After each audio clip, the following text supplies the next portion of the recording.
Why are agency owners so hesitant to niche even when niching is a path to agency success? In this episode, I'm revealing the top 5 objections shared by my network of agency owner friends, colleagues, and clients on why they didn't niche sooner, and I'll break down the misconceptions.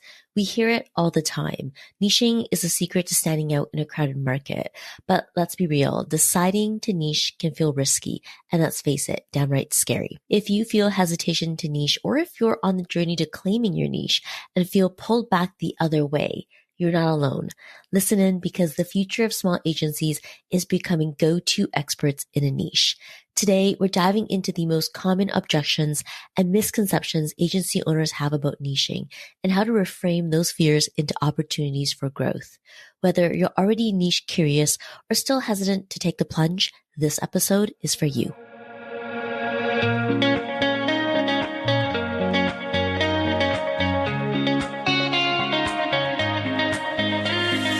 Welcome to the Small But Mighty Agency Podcast. If you want to grow an agency to 7 figures and beyond without working more hours in your business, you're in the right place. I'm your host, Audrey Joy Kwan. I know what it takes to build an agency, including supporting an agency owner in selling and exiting. I also have a master's degree in communications, specializing in organizational development. My team and I have worked behind the scenes of multiple 7-figure agencies and have coached and consulted with over 150 agency owners.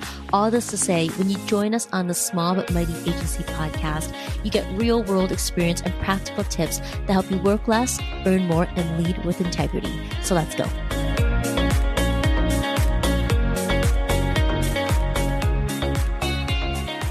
Welcome back to the Small But Mighty Agency Podcast, where we explore ideas for growing a thriving agency without the overwhelm. Today, we're tackling a topic that makes many agency owners pause: niching. Let's start with why so many agency owners resist niching. On the surface, staying broad feels safe, right? You're not turning away anyone and you're keeping your options open. Even though niching is praised as the key to sustainable agency growth, let's face it, deciding to focus your agency efforts on one specific area can feel risky. Niching can feel like closing doors, but the reality is it opens the right ones. It's not about being less, it's about focusing more effectively. But I get it, the fear of missing out is real. So asking an agency owner to niche is not just about asking him or her to pick a specialty.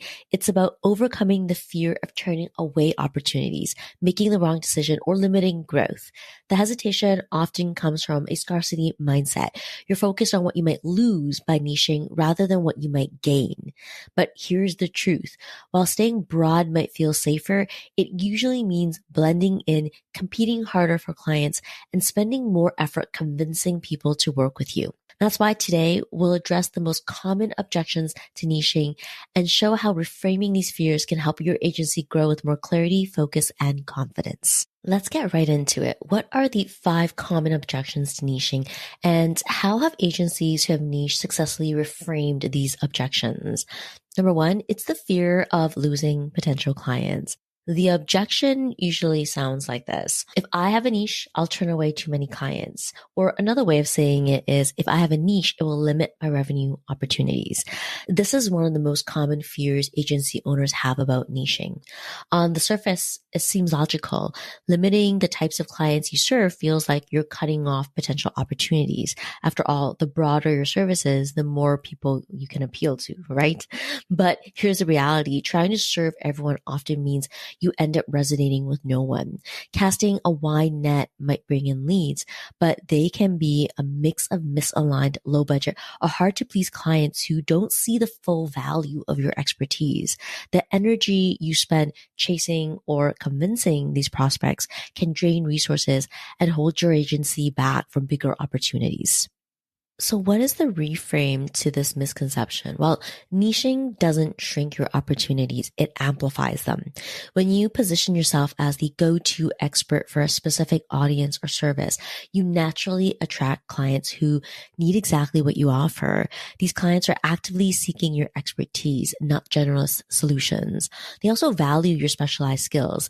Niche clients often have a higher willingness to pay because they recognize the precision and experience you bring to solve solving their unique challenges, and they align better with your agency goals. With shared values and clear needs, niche clients tend to be better fits, leading to longer, more profitable relationships. Think of it like being a chef at a restaurant. If you know me, I love food analogies because my husband is a chef. If your menu tries to include Italian, sushi, and barbecue all at once, it will be filled with customers who don't really become raving fans. Now, how does that apply in our agency world? Well, imagine you're an agency owner offering a mix of web design, branding, and social media marketing for small businesses. Now that's vague, and it forces you to constantly explain your value to each client. Now picture this. You decide to specialize in helping SaaS startups scale their content marketing strategy. Suddenly your messaging becomes clear. SaaS founders know what you do and how you can help. When they need someone to help them grow, you're top of mind because you've built authority in that niche. See, the bottom line is this: focusing on a niche lets you work smarter, not harder. Instead of chasing clients who might be the wrong fit, you attract the ones who are ready to say yes. And that's how you build a thriving, sustainable agency. Okay, so what's the second objection? It's the uncertainty about choosing the right niche. Now, that objection might sound like this: what if I pick the wrong niche? Or another way of saying it is, what if I niche and realize it's not right? For a lot of agency owners, the idea of niching feels daunting because it seems like an all or nothing decision. You might worry that if you choose the wrong niche, you'll waste time, lose opportunities, or even alienate potential clients. But here's the thing: building a niche is less about perfection and more about the courage to experiment. The fear of picking the wrong niche often comes from the misconception that niching is about locking yourself into a single direction from day one. In reality, successful niching is the result of an intentional process of exploration and refinement. It's about having the courage to test, learn, and adapt until you uncover the niche that aligns with your agency's strengths, the market's needs, and your long-term goals. So how do we reframe this? Well, rather than striving for a perfect niche right away, focus on the goal of building a niche through intentional experimentation. This approach allows you to take calculated risks, gather insights, and refine your focus based on real-world data and feedback. And here's how you can approach that. You can leverage your existing strengths. Start by looking at the industry, services, or client types where you've already seen success. A strong case study, repeatable processes, or trusted connections in a particular area can give you a great head start. And then frame it as an experiment. View niching as a series of small strategic tests designed to help you focus on your expertise. For example, run a targeted marketing campaign or offer a service package tailored to a specific audience and measure those results. And then evaluate the results. Pay attention to metrics like lead quality, project profitability, and client feedback. These insights help you determine whether the niche is viable and where there's room to refine your approach. And commit to the learning. Each step of the process teaches you more about what works for your agency and your ideal clients. With this knowledge, you can continue to deepen your expertise and hone your messaging. Building a niche isn't about finding the perfect answer immediately. It's about having the courage to start somewhere and then to take intentional action and evolve as you learn. The process itself is what positions your agency to stand out. So instead of trying to appeal to everyone, you're working towards a defined strategic focus that really aligns with your strengths and the market demand. Now, how would that look like in action? Well, let's say you're a generalist agency that's worked with clients across multiple industries. You notice that your team consistently delivers results for professional service firms. And with that insight, you decide to test a niche by creating a specific offering for law firms, one that highlights your expertise in marketing for complex industries. Over the next 6 months, you focus those efforts on this niche. As you evaluate the results, you find that, while law firms are responsive, accounting firms within the professional service space seem more aligned with your approach. Now, this gives you clarity to adjust and deepen your expertise, ultimately position your agency as the go-to for accounting firms in marketing. The bottom line is that niching isn't about committing to an unchangeable path. It's about having the courage to experiment with intention and the goal of building something sustainable. By starting where you have strengths and being willing to test and refine, you can develop a niche that positions your agency for long-term success. And that leads us to our third objection, which is the difficulty in establishing credibility in a new niche. The objection often sounds like this: how can I compete with established players? Or the niche I'm thinking of is already saturated. When you're stepping into a new niche, it's easy to feel like you're at a disadvantage compared to established players. After all, they've been in the game longer, they have name recognition, and they seem to have the market locked down. But here's the thing: being new to a niche can actually be your greatest advantage. Starting in a niche gives you fresh eyes to see things differently. While established players may be locked into old patterns or conventional approaches, you have the opportunity to bring a fresh perspective and innovative ideas. Clients often value this outside perspective because it challenges the status quo and creates opportunities for growth in ways that may not have been considered. So what's the reframe to this objection? Well, establishing credibility in a niche isn't about trying to match the experience of long-standing players. It's about starting small, using your transferable skills and multiplying your impact over time as you grow in expertise. Here's how other agencies have done it. They've leaned into fresh eyes as a strength. Clients don't always want the same solutions they've seen from other agencies in the niche. Your fresh perspective can uncover overlooked opportunities, whether it's streamlining outdated processes, applying strategies from other industries, or tackling challenges with creativity that others may be missing. You can position your lack of baggage in the niche as a strength that drives innovation. You can also collaborate with experts. If you feel you're missing niche-specific insights, build partnerships with professionals who already have credibility in the space. Collaborating with a trusted voice, whether it's another agency or an industry consultant, can really boost your authority by association and fill gaps in your knowledge. Alternatively, you can focus on a smaller subset. If competing with big players feels overwhelming, narrow your focus even further.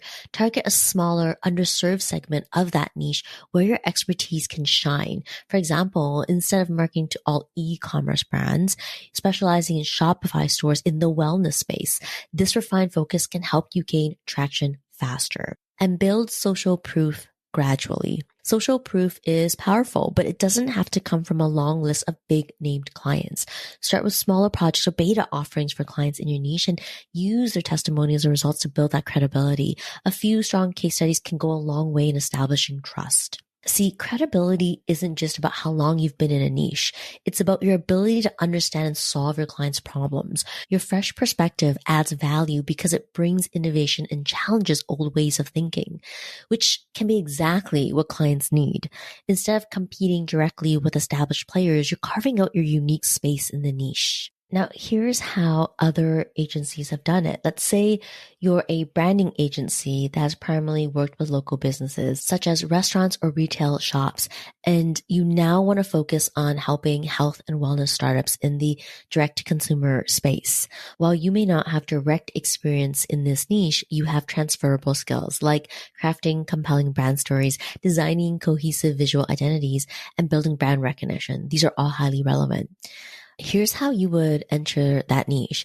You would start with a niche-specific service offering, such as a brand story workshop for emerging wellness brands. Now, this focused approach allows you to address a very specific need within that niche, such as helping founders clarify their mission and values to stand out in a competitive market. Then you would leverage fresh eyes to identify overlooked opportunities. Use your outsider perspective to spot areas established players may overlook. For example, many direct-to-consumer wellness brands might default to using earthy tones and soft messaging, but you could propose bolder, more energetic branding to break through the sea of sameness in the market. And then create content that speaks to the niche's pain points.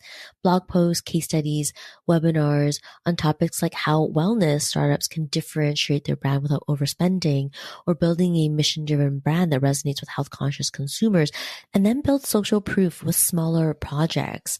You can start by partnering with other agencies who align with your service offerings, or partner with one or two wellness startups to develop branding packages at a reduced rate and pilot those packages. Use these projects to build case studies and testimonials that can highlight your ability to deliver results for this specific audience. Over time, your credibility will multiply. Each project builds momentum. As you refine your process and gain more insights into the wellness space, you'll be able to position yourself as an expert who not only understands the industry, but brings fresh, innovative ideas that differentiate your clients in the markets. The bottom line is stepping into a new niche isn't about competing on years of experience. It's about leveraging your fresh perspective and using your existing skills to create value.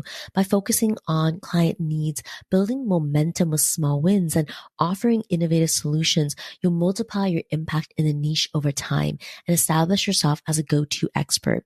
If you think it's too late to enter a niche, you're selling yourself short. Starting today is how you can carve your path and bring fresh ideas to the table because no one else can offer the unique perspective you bring. Okay, on to the fourth objection, the boredom or lack of variety. This often sounds like, hey, niching will make my work repetitive, or my team prefers variety and won't support this shift. Now, for a lot of agency owners, variety is part of what makes the work exciting. The idea of focusing on one specific audience can feel stifling, like it will turn your creative and strategic work into a repetitive grind. This fear often comes from the assumption that specialization means doing the same thing over and over without room for innovation or exploration. But the truth is, niching isn't about limiting creativity. It's about unlocking deeper opportunities to innovate and excel. By focusing on a specific area, you gain the time, expertise, and understanding to tackle more complex and challenging problems. In fact, niching can often increase variety by allowing you to explore nuances within your niche that generalists rarely have time to uncover. So what's the reframe to this misconception? Well, specialization doesn't mean flatlining. When you go deep into solving specific problems, you uncover creative opportunities to innovate and deliver value in ways generalists can't. Working within a niche allows you to refine your expertise, think strategically, and even collaborate with your team in more meaningful ways, all of which reduces burnout and generates long-term happiness with the work. Here's why. Depth creates new opportunities for creativity. In a generalist role, you're often skimming the surface of different industries or problems. In contrast, a niche gives you the ability to dive deep.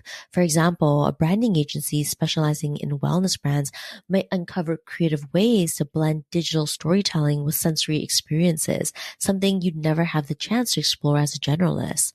And specialization brings fresh challenges. As you build expertise in a niche, your clients will likely bring more advanced or nuanced challenges to the table. This pushes you to think critically and strategically, keeping your work fresh and engaging. For example, solving the branding challenge of a direct-to-consumer startup launching in international markets is far from repetitive. Working within a niche allows your team to deepen their skills in specific areas, making them better equipped to handle complex projects. This specialization can also lead to more fulfilling work because you're operating at a level of mastery, not just mediocrity. Remember, variety exists within a niche. Niches often have layers and subcategories that provide plenty of variety. For instance, if you specialize in helping SaaS companies, you might work on projects ranging from product positioning to launch campaigns to post-sale customer retention strategies. While the audience remains consistent, the scope and type of work can vary. So the fear of boredom comes from assuming a narrow focus equals narrow opportunities, but the opposite is true. By going deep into a niche, you become a sought-after expert, and your work becomes more dynamic and challenging as clients trust you with their bigger problems. Niching isn't about doing the same thing repeatedly. It's about finding new ways to deliver value at a higher level. Let's look at this in practice. Let's say you're a web design agency that decides to specialize in websites for nonprofits. Initially, you might worry that your work will become routine. You might think that you're designing similar donation pages or event calendars and identical about us sections for every client. However, as you immerse yourself in that nonprofit space, you quickly see opportunities to bring creativity and innovation to the table. You might be able to tell different compelling stories, such as designing interactive impact reports or visual storytelling pages that highlight nonprofits' missions, success stories, and community impact in engaging ways. Maybe you're creating seamless donation experiences, such as innovating on donation pages with features like recurring donation options or personalized thank you pages and gamifying to encourage contributions. And what about enhancing volunteer engagement? Maybe you're developing dynamic volunteer portals with personalized dashboards that share upcoming event signups and track progress for hours completed or contributed by volunteers. You see, each project pushes you to think differently about how design can amplify a nonprofit's mission, making your work feel purpose-driven and impactful. Over time, you develop a reputation for creating websites that don't just look good, but also drive donations, increase engagement, and support the greater good. The bottom line is that specializing in a niche doesn't limit variety. It enhances it by giving you the space to go deeper, innovate, and solve more meaningful problems. When you focus on mastery within a specific area, you open the door to new challenges and bigger wins that make your work even more rewarding. If you're worried about boredom, consider this. The opportunities for growth and creativity in a niche often far outweigh the surface level variety of generalist work. And here is number 5. It's the uncertainty about how to transition existing clients. As an objection, it sounds like, what about my current clients who don't fit my niche? You've likely built relationships with a diverse client base over the years, and the idea of suddenly cutting ties with them can feel daunting and risky. These are the clients who've paid your bills and trusted your agency, and letting them go all at once feels both ungrateful and financially unstable. But transitioning to a niche doesn't mean you have to drop your existing clients overnight. It's not an all or nothing move. It's a thoughtful, gradual process that allows you to shift your focus to the clients and industries you want to serve while maintaining the relationships you've already built.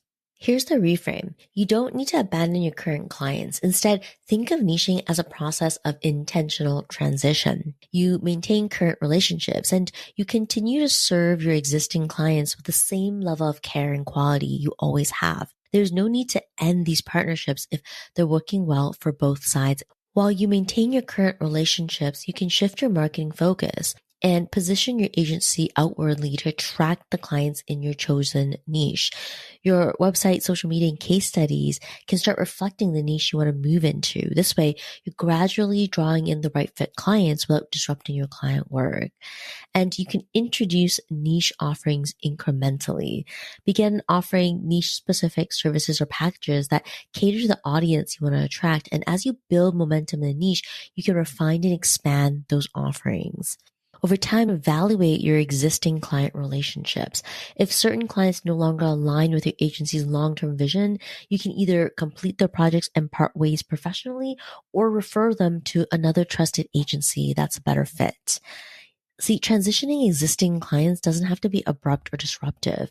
By continuing to service current clients while gradually building your niche-focused portfolio, you have financial stability and can maintain trust. So how would this look like in practice? Let's say you're a digital marketing agency currently serving a range of clients, including a restaurant, a fitness studio, and a local event planner.